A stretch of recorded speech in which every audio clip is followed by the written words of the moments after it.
क्रांतिताई इम्तियाज नदाफ, त्याच्याचबरोबर DF निंबाळकर, महासचिव सैनिक फेडरेशन,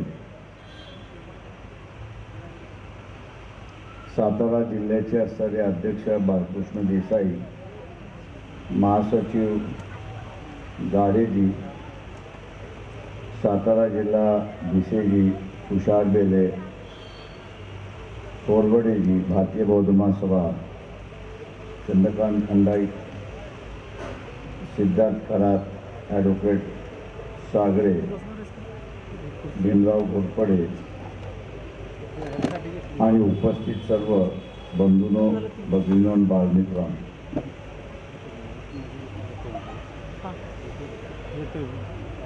अनेक जणांना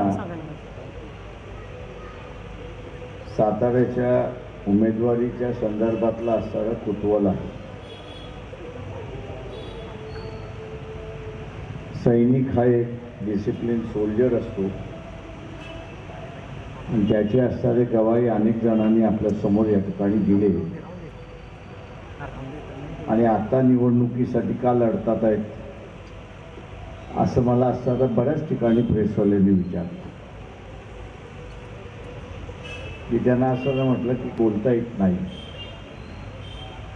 वर्तमानपत्रामध्ये आलेल्या बातम्या आपण असताना ऐकल्या असतील. यादव नावाचा असणारा मध्यंतरी सैनिक यांनी असणारे काही आरोप केले होते.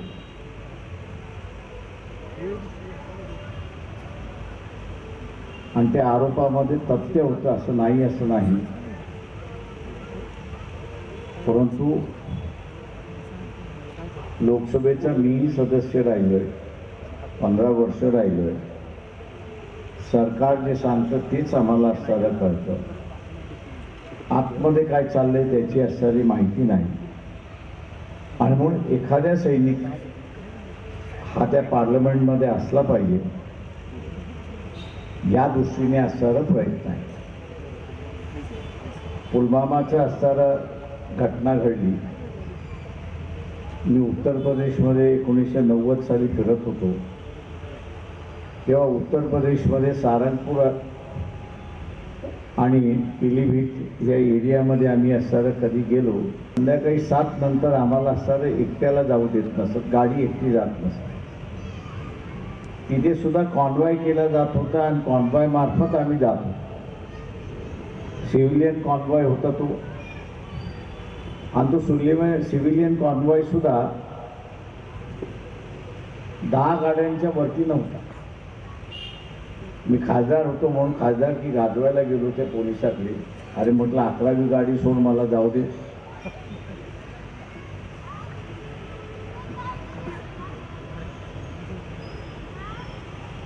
अकरावी गाडी आहे माझी, तू 11वी गाडी सोड.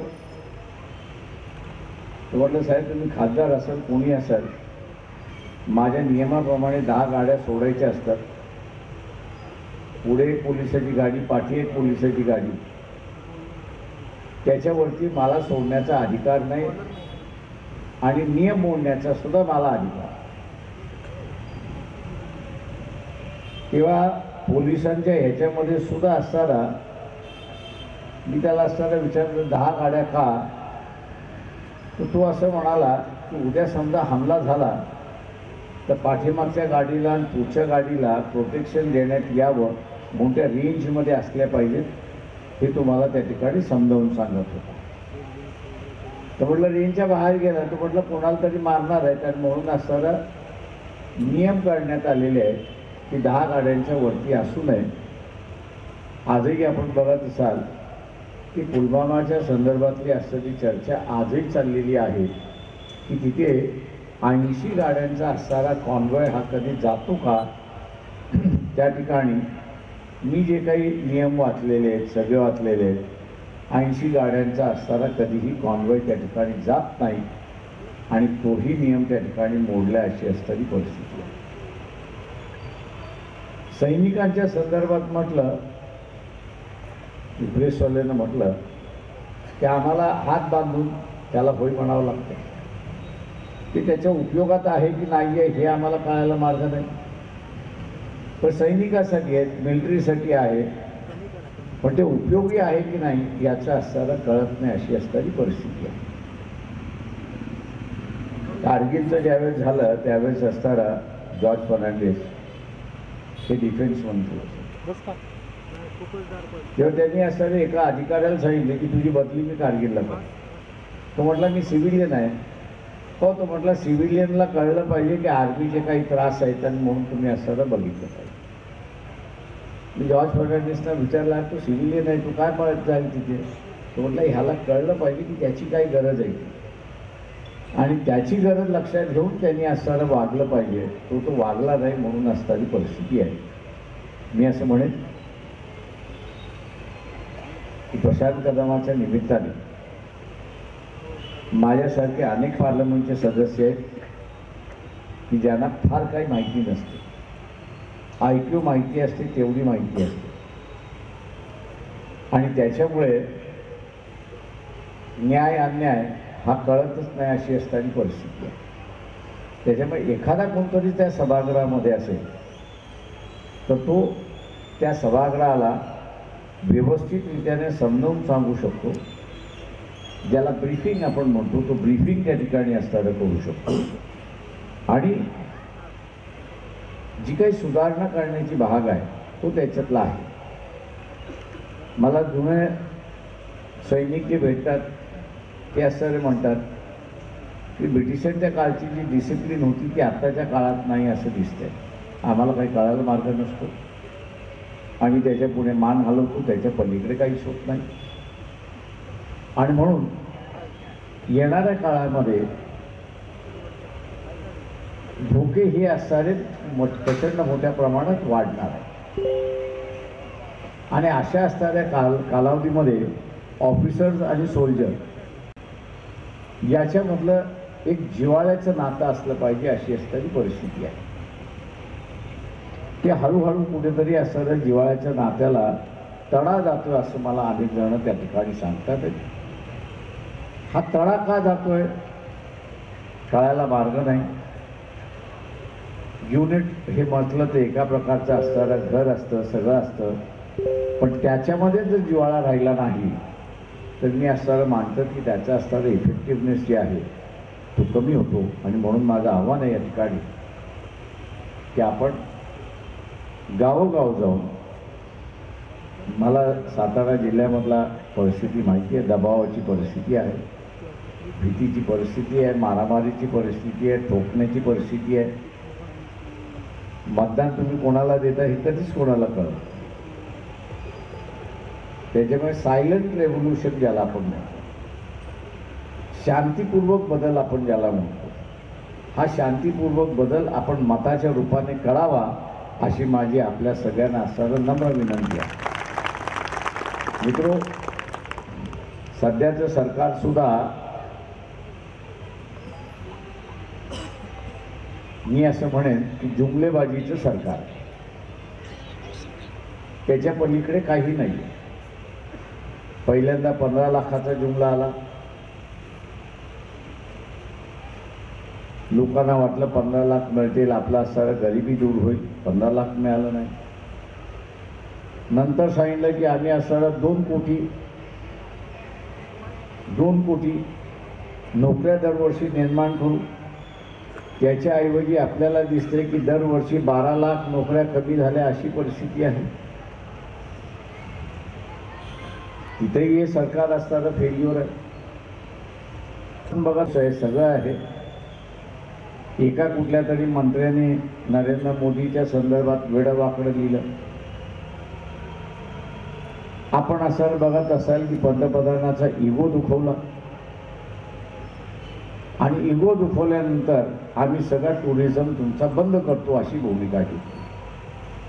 त्यांनी म्हटलं तुम्ही टुरिझम बंद करा, पण तुमची आर्मी, नेव्ही आणि एअरफोर्स आमच्या देशातून घेऊन जा.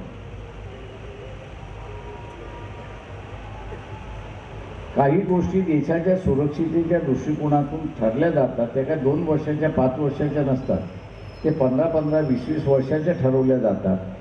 आणि पंतप्रधान एका कुठल्या तरी मंत्र्याने आपल्या विरोधात लिहिलेला आहे आणि म्हणून आपला इगो दुखवला, या कारणास्तव त्या देशालाच असताना ब्लॅकलिस्ट करणार असेल, तर मी असं म्हणेन की आपले असणारे संबंध बिघडत चाललेत, अशी असणारी परिस्थिती आहे.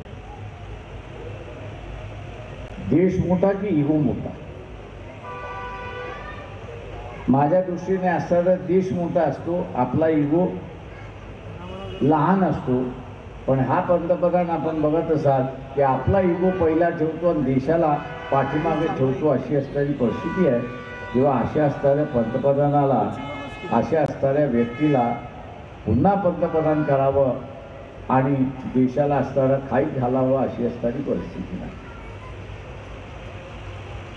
जे काम आर्मीने नॉर्थ ईस्टमध्ये केलेलं आहे, जे तिथे राहिलेले त्यांना माहिती. एका बाजूला नागालँडचा फोर्स,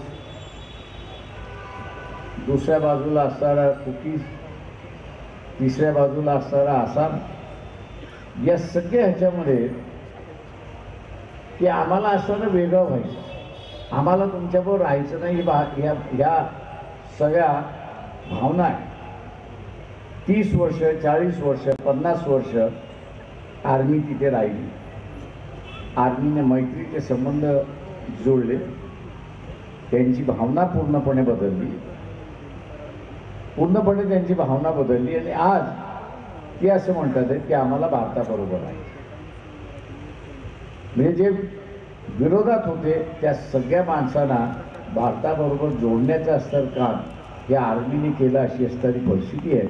आणि जे मागच्या 4-5 महिन्यामध्ये मणिपूरमध्ये घडलं, ते पुन्हा जुळलेली म्हणणं दुभगली, अशी असणारी परिस्थिती. ती म्हणणं पुन्हा दुभगली आणि आपण त्यांना असणारं संरक्षण देऊ शकलो,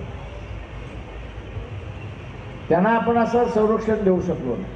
80 दिवस तिथे असणारा त्या मैत्री म्हणून असणारा आसाममधली जी समाज आहे तो, आणि कुकी म्हणून असणारा मणिपूरमधला जो आहे त्याच्यामधला 80 दिवस युद्ध चाललं, अक्षरशः युद्ध चाललं. तिथले जे काही कमांडर होते ते म्हणत होते की आम्ही जे जुळवून आणलं होतं, जे ट्राईब एकमेकाला असणारं भेटायला तयार नव्हते, एकमेकाचं वर्चस्वाच्या भानगडीत होते, त्यांना आम्ही असणारं एकत्र आणण्याचं एकत्र बसण्याचं केलं, एकत्र राहण्याचं केलं, एकमेकाला स्वीकारायचं केलं आणि ते एकमेकाला स्वीकारून आनंदित राहत होते. त्याला असणारं जर कोणी बिघडवलं असेल, त्याला कोणी असणारं बिघडवलं असेल तर या पंतप्रधानांनी बिघडवलं हे आपण असणारं लक्षात.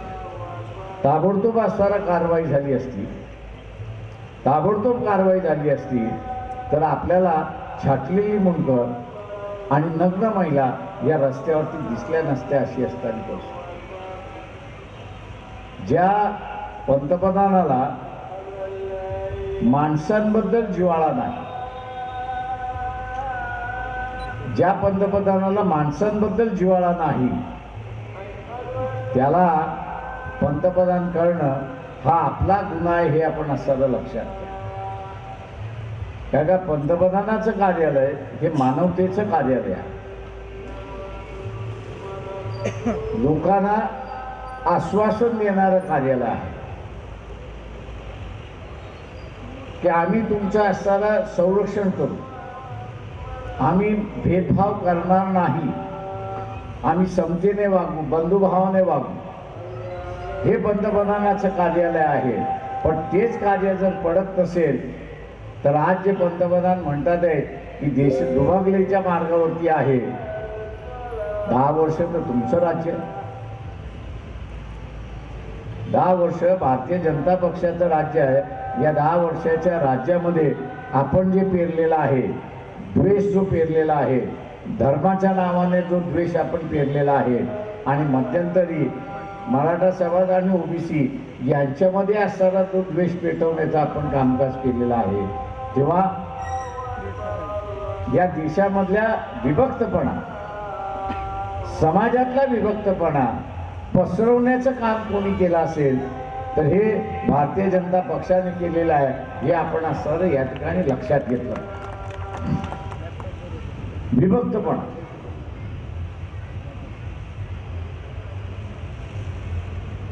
कदाचित वंचित बहुजन आघाडी ओबीसीच्या आणि मराठा आरक्षणाच्या मध्यस्थी पडली नसती, सामंजस्य भूमिका घेतली नसती, तर दोघं बाजू युद्धामध्येच परिस्थिती होती. हा मोर्चा काढतोय, तो मोर्चा काढतोय, तो विरोध करतोय, हा विरोध करतोय, आणि इथली राजकीय नेतृत्व कुठल्या बिळात घुसले होते कोणाला माहिती. ते बाहेरच पडायला तयार नव्हते. तुम्ही या देशाचे राजकीय पक्ष म्हणताय, या देशाचे धुरंधर म्हणताय, तर तुम्हाला असताना समाजाला समजवता आलं पाहिजे, सांगता आलं पाहिजे की बा याच्यातला मार्ग काय. आणि म्हणून वंचित बहुजन आघाडीने ती भूमिका घेतली की इथे असणारा गरीब मराठा आहे, त्याची परिस्थिती हालाकीची झालेली आहे,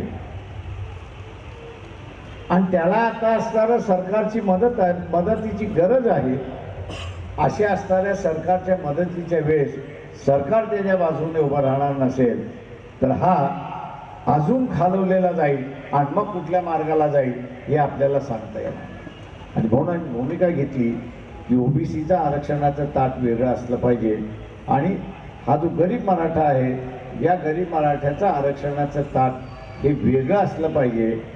हे आता कुठेतरी निर्माण होताना आपल्याला दिसतंय, पण स्थिर स्थावर आहे असं मी त्या ठिकाणी मानत नाही. आणि म्हणून मित्रो,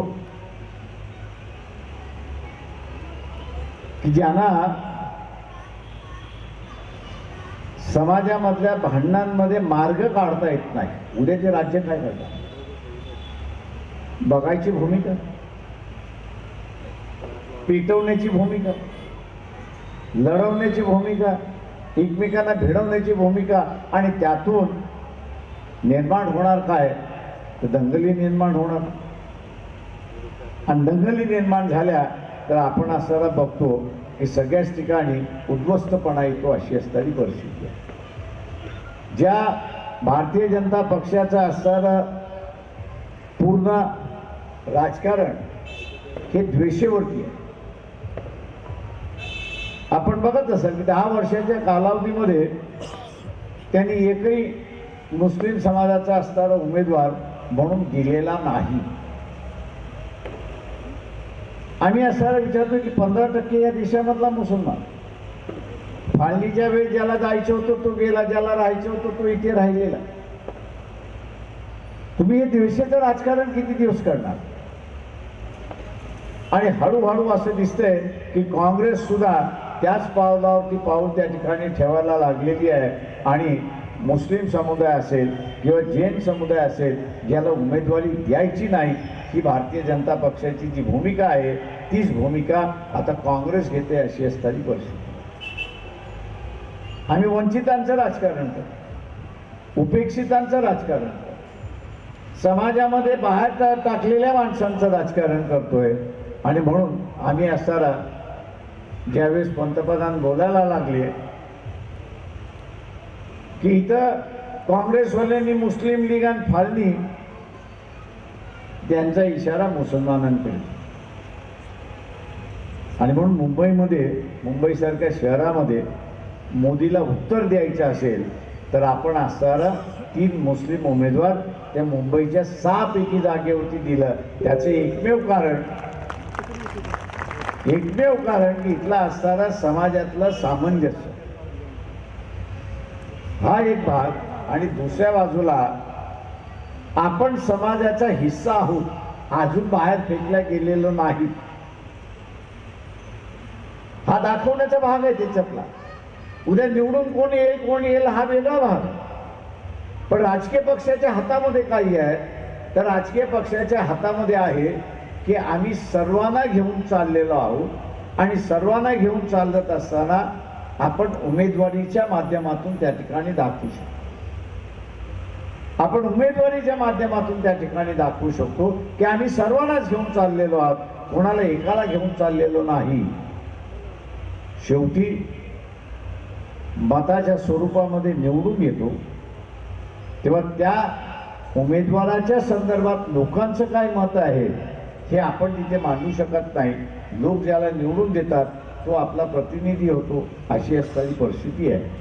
आणि म्हणून मी आपल्याला एक आवाहन करतो या ठिकाणी की या सरकारच्या विरोधात अनेक गोष्टी आपल्याला बोलता येतात.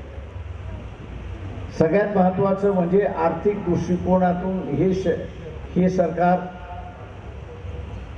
किंवा मी असं म्हणेन की देश हा अत्यंत मजबूत होता. त्याला खोकला काढण्याचं कामकाज या राजवटीने केलेलं आहे हे आपण लक्षात. माणूस खोकला कधी होतो, त्याच्या डोक्यावरती कर्ज वाढलं की तो खोकला होतो. कर्ज वाढलं की तो कर्जदार जो असतो त्याच्याकडे झुकून वागतो, अशी असणारी परिस्थिती आहे. त्याच्याकडून नरमाईने वागतो, अशी असणारी परिस्थिती आहे. तो जे सांगतो त्या प्रमाणात चालतो, अशी असणारी परिस्थिती आहे. भारतीय जनता पक्षाचं सरकार ज्यावेळेस 2014ला सत्तेमध्ये आलं त्यावेळेस या देशावरती 26 रुपयाचं कर्ज, 100रातले 26 रुपये कर्ज. आता इलेक्शन आहे, 10 वर्ष होत आहेत.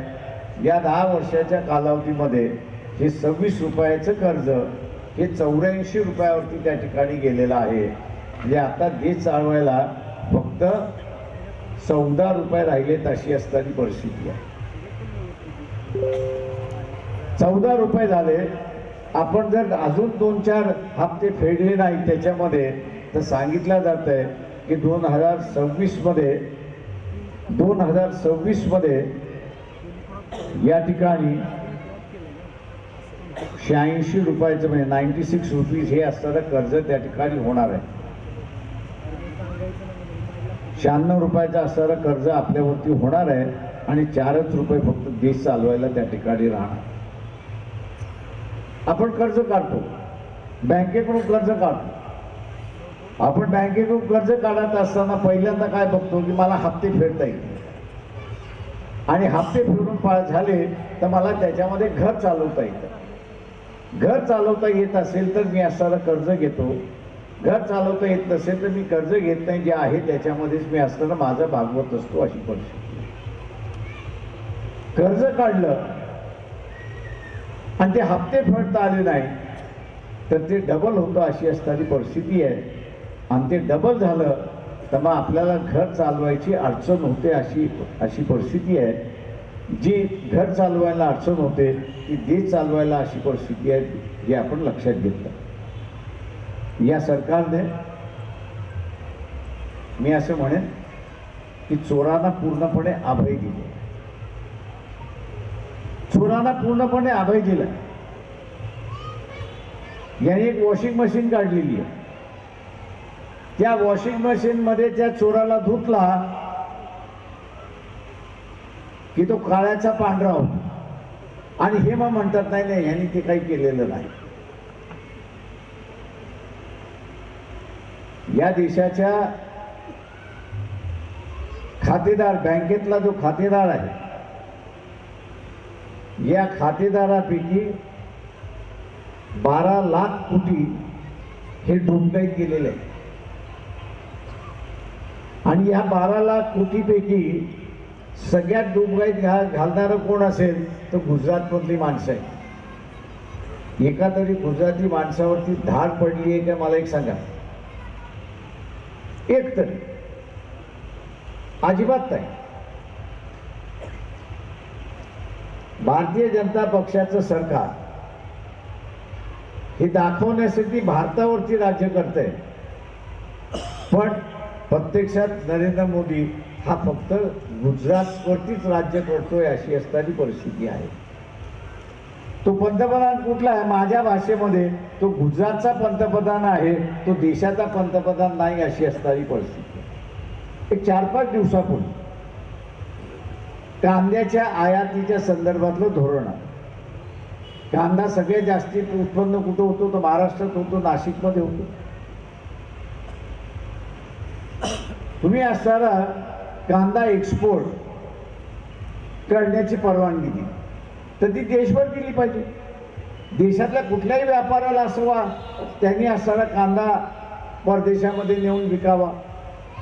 पण आपण बघत असाल की यांनी असताना एक्सपोर्ट करण्याचे ऑर्डर जे दिले ते फक्त गुजरात राज्यामध्ये व्यापाऱ्यांना त्या ठिकाणी दिले.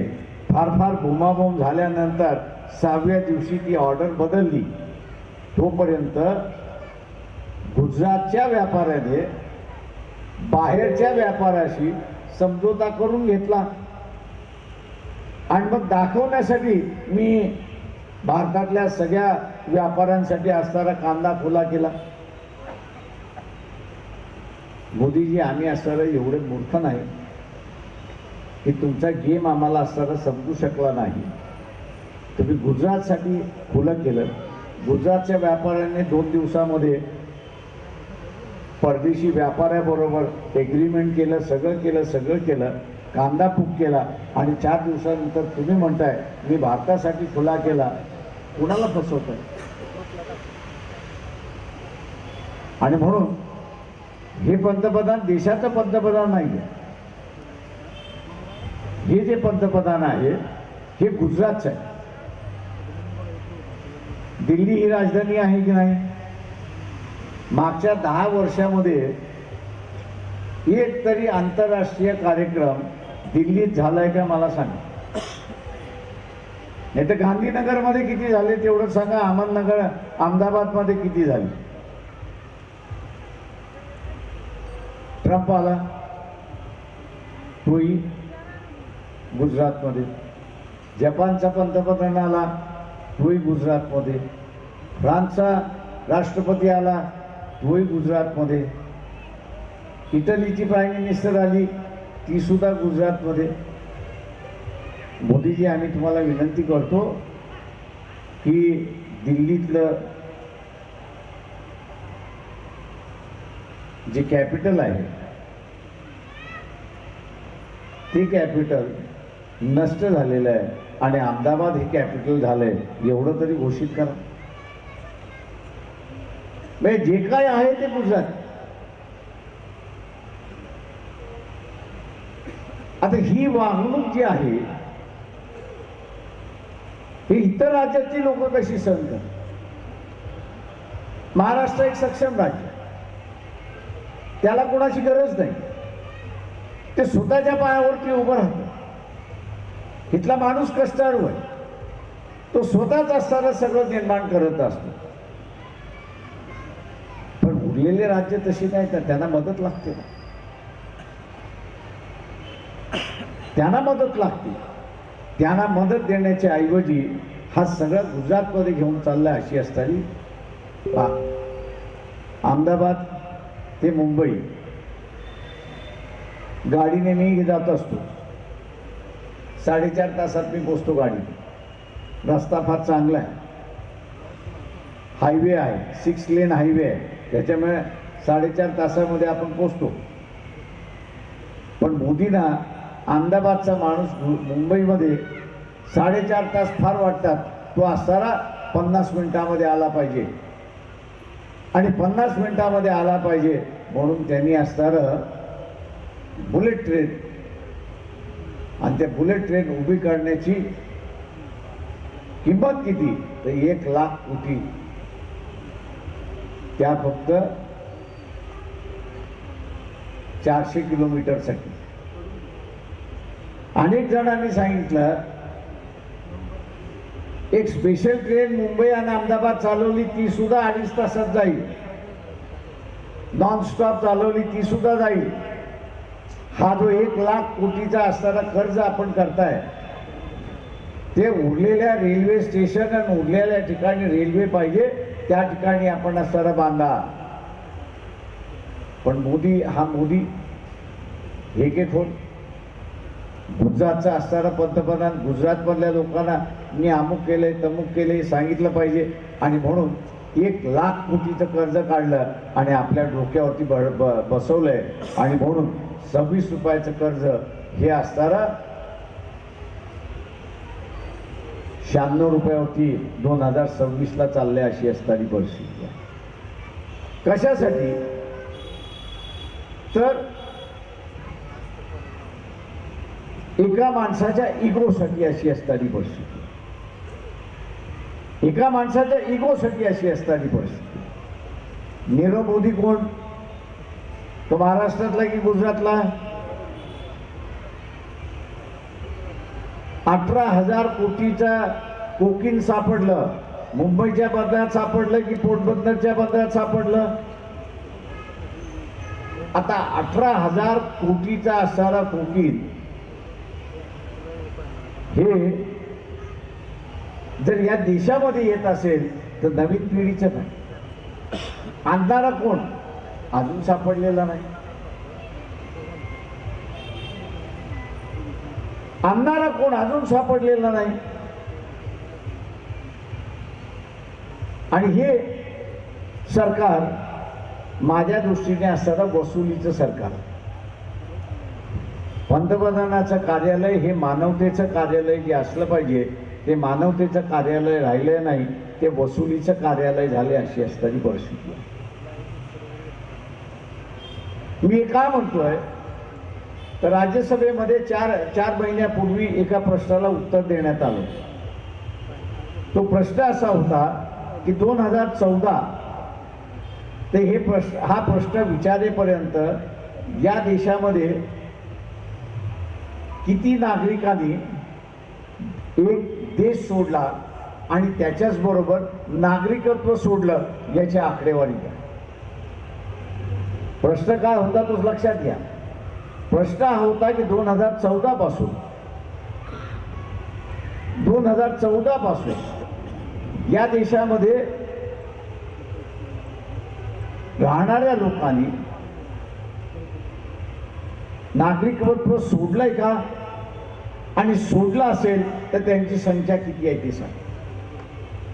आणि सरकार उत्तर देत आहे की 17 लाख कुटुंब अशी आहेत, 17 लाख कुटुंब अशी आहेत की ज्यांनी 2014 ते प्रश्न विचारेपर्यंत या देशाचं नागरिकत्व सोडलं आणि या देशालाही सोडलं अशी परिस्थिती आहे. जे सरकार म्हणते की आम्ही हिंदू राष्ट्र करायला निघालो, हे 17 लाख गेलेले मुसलमान नाही आहेत, हे 17 लाख कुटुंब ख्रिश्चन नाही आहेत, हे 17 लाख कुटुंब सर्वच्या सर्व हिंदू आहेत आणि त्यांची मालमत्ता ही कमीत कमी 50 कोटी आहे अशी परिस्थिती. भारतीय जनता पक्षाला माझं आव्हान आहे की मी दिलेली आकडेवारी खोटी आहे सांगा, त्याच दिवशी तुम्हाला चॅलेंज देतो. या ठिकाणी तुम्ही या आणि तुम्हाला राज्यसभेचा प्रश्न क्रमांक नंबर कुठल्या दिवशी दिला, कुठल्या मंत्र्यांनी दिला तेही मी आपल्याला सरळ त्या ठिकाणी सांगतो. माझी आकडेवारी नाही, ही सरकारी आकडेवारी, राज्यसभेच्या रेकॉर्डवरती ठेवलेली ही आकडेवारी आहे. हे 17 लाख कुटुंब गेले का? त्याचं उत्तर तुम्ही अमित शहाची मुलाखत बघितली इलेक्ट्रोल बॉन्डच्या संदर्भात, तर तो असं म्हणतो की 20 लाख जमले. प्रत्यक्षात 20 लाख नाही 12 लाख जमले. त्या 12 लाखापैकी 6 लाख बीजेपीच्या तिजोरीत गेले अशी असणारी परिस्थिती आहे. हे जे कुटुंब सोडून गेले त्यांना सातत्याने तगादा होता, एक तर बॉन्ड विकत घ्या आणि आम्हाला असणारा मदत करा. हे म्हणत होते आम्ही असणारा कायदेशीर जगतोय, सरकारचे जेवढे टॅक्सेस आहेत अमुक आहेत ते आम्ही सगळे भरतोय, आमच्याकडे जास्ती पैसा नाही, आम्ही बॉन्ड देऊ शकत नाही.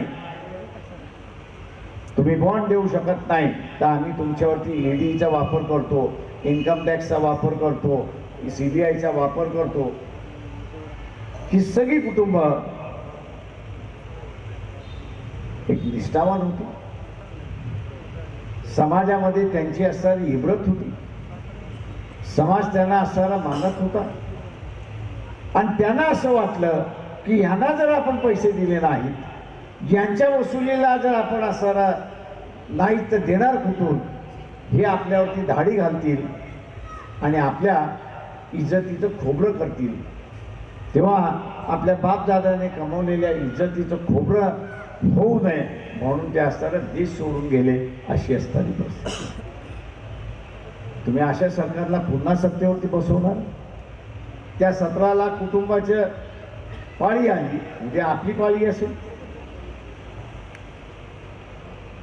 उद्या आपली पाळी असेल. चुलीवरती जो भात आपण शिजायला ठेवलेला आहे त्याच्यामध्ये हात आपण घालत नाही, त्याच्यातलं एखादं 2 कण आपण घेतो, ते दाबून बघतोय की झालाय की न झालाय, दमलाय की न दमलाय आपण बघतो. तशाच रीतीने इथे असणारं या सरकारची पावलं आपल्याला दिसायला लागलेली आहे. हे वसुलीचं सरकार आहे. याच्याच बरोबर असणारं निर्मला सीतारामन ज्या अर्थमंत्री आहेत, त्यांच्या यजमानांच्या असणारा मी दाद देतो की त्यांनी एक 11 दिवसापूर्वी एक मुलाखत दिली. त्यांचं नाव आहे परकला प्रभाकरन, हे त्यांचं नाव आहे. यूट्यूबवरती आपण शोधलं तर त्यांची मुलाखत येईल. आणि त्यांनी इथल्या मतदारांना आगाह करण्याचा प्रयत्न केला की पुन्हा मोदींना आणि भारतीय जनता पक्षाला सत्ता देऊ नका, हे त्यांचं म्हणणं आहे. काय का तुम्ही सत्ता दिली तर लोकशाही संपली म्हणून एक लक्षात घ्या. पुढे जाऊन म्हणतो की संविधान संपलं म्हणून हे लक्षात घ्या. हुकुमशाह जन्माला आला हे आपण असं लक्षात घ्या. आणि त्याच्या पलीकडे जाऊन जो असं सांगतो की मुख्यमंत्र्यांच्या कालावधीमध्ये जे गोधरा झालं आणि पंतप्रधानाच्या कालावधीमध्ये जे मणिपूर झालं, हे भारताच्या गल्ली गल्लीमध्ये झाल्याशिवाय राहणार नाही, हा त्यांनी इशारा त्या ठिकाणी दिला. हा इशारा कोण देतोय? तर अर्थमंत्र्यांचे पती हे देतात. एका प्रकारचं सरकारमधलाच माणूस आपल्याला असा आगाह करतो. मी काँग्रेसवाले नामांकन की तुम्ही एवढे घाबरताय. राष्ट्रवादीवाले तोंड उघडायला तयार नाहीये. तुम्ही कधी असताना शरद पवारांच्या तोंडून हे 17 लाख कुटुंब, का त्या सभागृहाचे जे मेंबर आहेत, ज्या सभागृहामध्ये उत्तर दिलंय त्या सभागृहाच्या असणारे शरद पवार हे मेंबर आहेत. कधी भाषणात तुम्ही ऐकले की राज्यसभेमध्ये असं उत्तर आलंय म्हणून? नाही. काय हे सगळे इन्क्वायरी खालचे,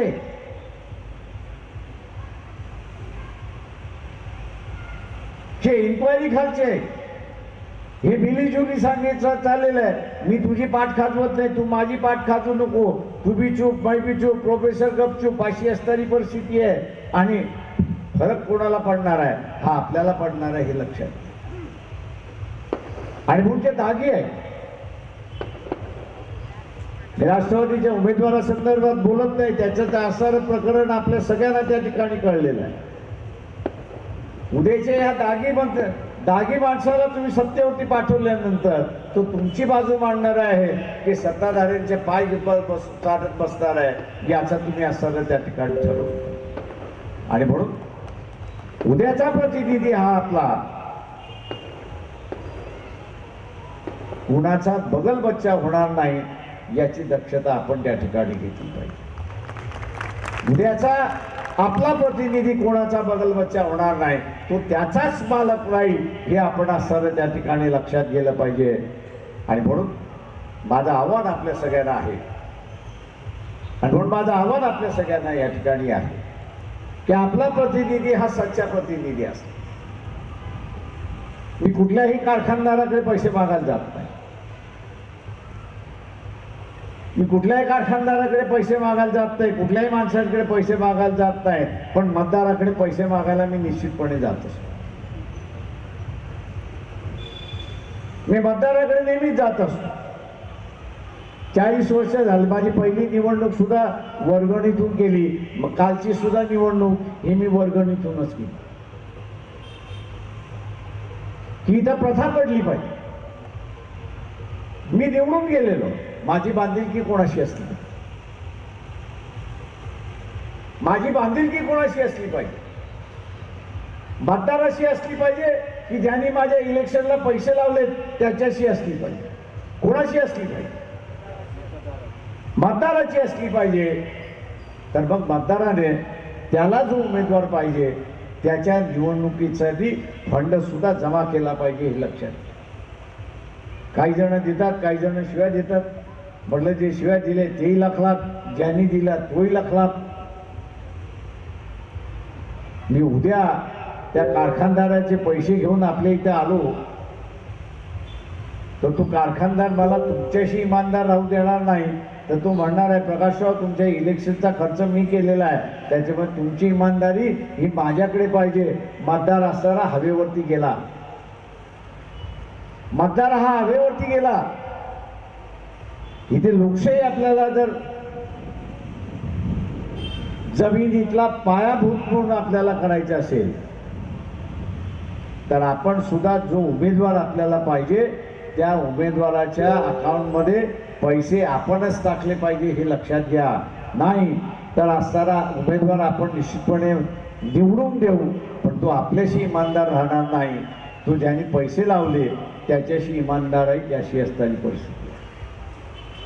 मित्रो, माझ्या माहितीप्रमाणे 10 वर्षापूर्वी निर्णय झाला की इथेनॉल हे 20% पेट्रोल आणि डिझेलमध्ये मिक्स करता येतं. काय परिणाम होतो? तो निर्णय याच्यासाठी घेण्यात आला की जो ऊसाचा शेतकरी आहे त्याची जी FRS असते तिला कुठेतरी आपल्याला वाढवता आलं, तिला कुठेतरी वाढवता. इचलकरंजीच्या जाहीर सभेमध्ये आम्ही म्हटलं की तुम्ही आम्हाला असणारं निवडून द्या. पश्चिम महाराष्ट्रामध्ये जे उमेदवार आम्ही उभे करू त्यांना आपण निवडून घ्या. आम्ही असणारा इथेनॉलचा निर्णय हात लावून घेऊ आणि अंमल करू त्याच्यामध्ये. आता असणारा निर्णय आला पण अंमलबजावणी आलेली. उद्याची अंमलबजावणी करा. उद्याची ही अंमलबजावणी झाली तर ऊसाला 100 रुपये अधिक टनामागे मिळतील हे आपण असणारा लक्षात घ्या. आता ज्यांना ऊसामागे 100 रुपये टनामागे जास्ती पाहिजेत त्यांनी असणारं प्रशांत कदम यांना असणारं मतदान करावं आणि आपली आर्थिक परिस्थिती भक्कम करावी हे मी आपल्या सगळ्यांना असणारं विनंती करतो. आणि म्हणून उद्या एकदा आपल्या सगळ्यांना आवाहन करतो की प्रशांत कदम यांची निशाणी प्रेशर कुकर आहे. तुमच्यावरती प्रेशर येण्यापेक्षा इतरांवरती आपण प्रेशर टाका आणि प्रेशर कुकरला मतदान करून घ्या हे आव्हान मी आपल्या सगळ्यांना या ठिकाणी करतो. आपण सगळ्यांनी शांततेने ऐकलं त्याबद्दल मी आपला आभारी मानतो आणि आपली रजा घेतो.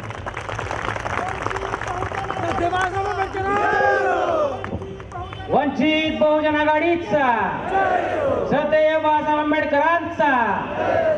प्रशांत कदम तुम आगे बढ़ो. आज या ठिकाणी वंचित